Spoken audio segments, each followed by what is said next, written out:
जो विज्ञान होता है, विज्ञान को अपन जितनी गहराई से पढ़ेंगे, उतना डीपली पढ़ेंगे, उतना वो आपको ईश्वर तक लेकर जाता है।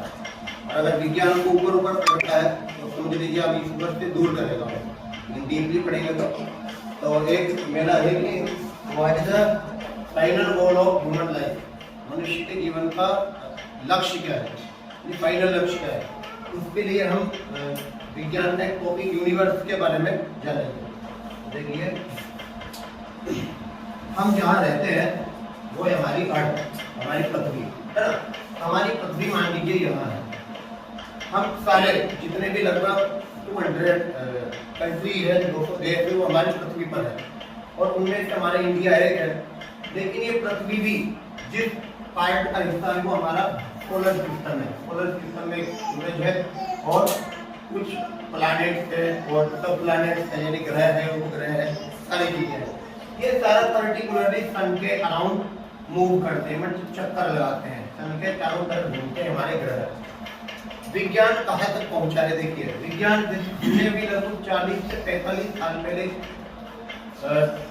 स्पेसशिप छोड़ा था, जिसका नाम था वॉयेजर 1 और वो अभी तक सोलर सिस्टम के यहाँ तक पहुंचा है। और यहाँ से उसने जब धरती की तस्वीरें भेजी तो वो धरती एक कण के जैसी दिख रही थी, जैसे समुद्र के तट पर रेत के कण पड़े होते हैं, इस तरह की दिख रही थी। आपके हमारे सन भी एक स्टार है, तारा है। सन के सबसे पास का जो स्टार है वो है हमारा प्रोक्सिमा सेंचुरी, या मुझे नाम बिल्कुल प्रोक्सिमा सेंचुरी। उसके पास पहुंचने में अगर हम वर्तमान स्पीड से जाएं तो बहुत सारे साल लग जाएंगे, लेकिन लाइट की स्पीड से जाएं जो कि लगभग 3 लाख किलोमीटर पर सेकंड होती है।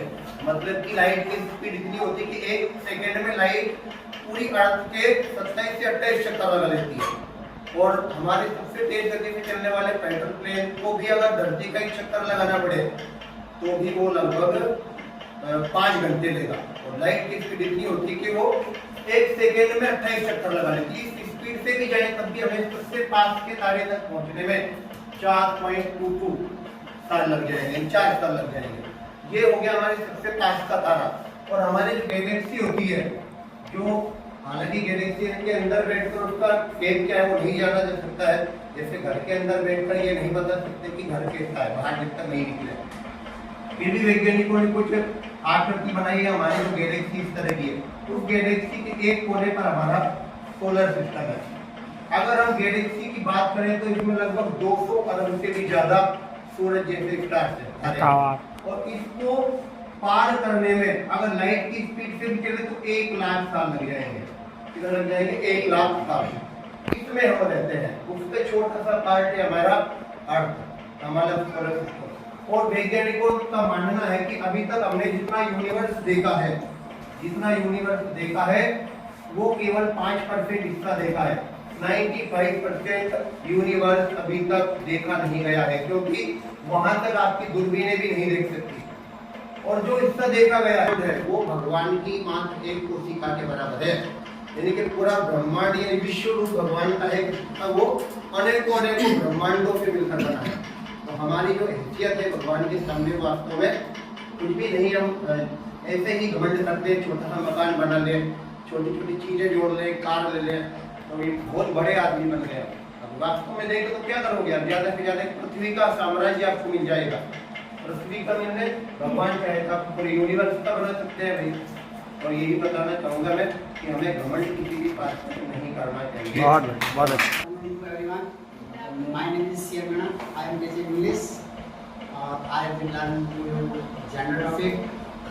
Dear students, today we are learning English subject on topic gender. किसी भी बिंदु में सबसे पहले परिभाषा आती है, तो हम सबसे पहले जेंडर को डिफाइन करते हैं। When a noun man, female, both caste is called gender. जब कोई संज्ञा नर या मादा जाति का बोध कराए उसे लिंग कहते हैं। Generally gender counter to kind, सामान्यतः सॉरी फॉर काइंड। पहला होता है पुल्लिंग। When a noun express only male caste is called masculine gender. जब कोई संज्ञा केवल पुरुष जाति का बोध कराए उसे पुल्लिंग कहते हैं। For example man, horse, dog, elephant आदि।